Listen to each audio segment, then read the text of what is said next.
আসসালামু আলাইকুম। ইতিবার্তা 24-এ আপনাদের সাথে রয়েছে আমি আফনান পারলি।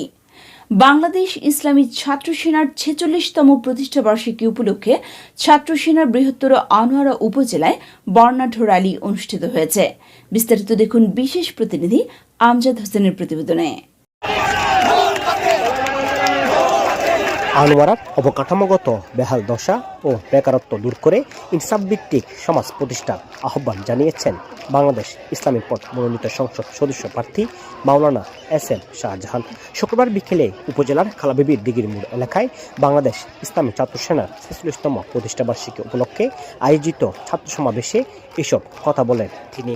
ছাত্রনেতা মফিজুল ইসলামের সভাপতিত্বে সমাবেশে উপস্থিত ছিলেন সুন্নি জোট নেতা সম হামেদ হোসেন, মাস্টার আবুল হোসাইন ও অ্যাডভোকেট মোহাম্মদ ফরিদুল ইসলাম সহ বিপুল সংখ্যক নেতাকর্মী।